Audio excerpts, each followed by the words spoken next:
नीतीश कुमार कह रहे हैं कि बीजेपी के साथ समझौता कर उन्होंने ज़िंदगी की बहुत बड़ी गलती की और मुक्त महसूस कर रहे हैं। नीतीश जी, मैं आपको याद दिलाना चाहूँगा कि 2013 में जब आपने भारतीय जनता पार्टी से गठबंधन तोड़ा था, उसमें आपने क्या कहा था?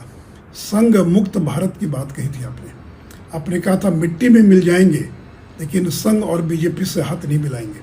फिर 3 साल के बाद क्यों हाथ मिला लिया? और 17 महीने के बाद जिस राजद से आपने हाथ मिलाया, उनको क्या कहा आपने कि जिन राजद के नेताओं पर भ्रष्टाचार के आरोप लग रहे हैं उनको इसके बारे में सफाई देनी चाहिए। मेरी अंतरात्मा स्वीकार नहीं करती कि मैं ऐसे लोगों के साथ गठबंधन में रहूं। और आपने ये भी बयान दिया कि बेनामी संपत्ति पर कार्रवाई किए जाने के मैं पक्ष में हूं, और जिन लोगों पर बेनामी संपत्ति की कार्रवाई हो रही है उनके साथ मैं सरकार कैसे चला सकता हूं। तो नीतीश जी, कभी आप बीजेपी को कहते हैं मिट्टी में मिल जाएंगे, कभी राजद को कहते हैं, कभी मांझी जी को बनाते हटा देते, कहते गलती हो गई।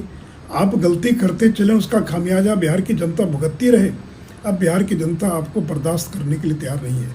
और आप जिस मिशन में लगे हैं कि बीजेपी को अपदस्थ कर देंगे, सारे विपक्ष को एकजुट करेंगे, तो इस मिशन में तो केसीआर फेल कर गए, ममता बनर्जी फेल कर गई, शरद पवार फेल कर गए, आपको भी फेल होना अवश्यंभावी है।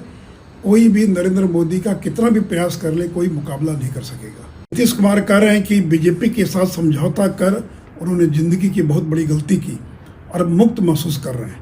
नीतीश जी, मैं आपको याद दिलाना चाहूँगा कि 2013 में जब आपने भारतीय जनता पार्टी से गठबंधन तोड़ा था, उसमें आपने क्या कहा था? संघ मुक्त भारत की बात कही थी आपने कहा था मिट्टी में मिल जाएंगे लेकिन संघ और बीजेपी से हाथ नहीं मिलाएंगे। फिर 3 साल के बाद क्यों हाथ मिला लिया? और 17 महीने के बाद जिस राजद से आपने हाथ मिलाया, उनको क्या कहा आपने कि जिन राजद के नेताओं पर भ्रष्टाचार के आरोप लग रहे हैं उनको इसके बारे में सफाई देनी चाहिए। मेरी अंतरात्मा स्वीकार नहीं करती कि मैं ऐसे लोगों के साथ गठबंधन में रहूं। और आपने ये भी बयान दिया कि बेनामी संपत्ति पर कार्रवाई किए जाने के मैं पक्ष में हूं, और जिन लोगों पर बेनामी संपत्ति की कार्रवाई हो रही है उनके साथ मैं सरकार कैसे चला सकता हूं।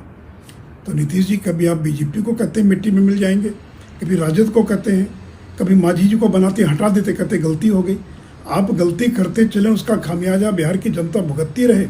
अब बिहार की जनता आपको बर्दाश्त करने के लिए तैयार नहीं है। और आप जिस मिशन में लगे हैं कि बीजेपी को अपदस्थ कर देंगे, सारे विपक्ष को एकजुट करेंगे, तो इस मिशन में तो केसीआर फेल कर गए, ममता बनर्जी फेल कर गई, शरद पवार फेल कर गए, आपको भी फेल होना अवश्यंभावी है। कोई भी नरेंद्र मोदी का कितना भी प्रयास कर ले, कोई मुकाबला नहीं कर सकेगा।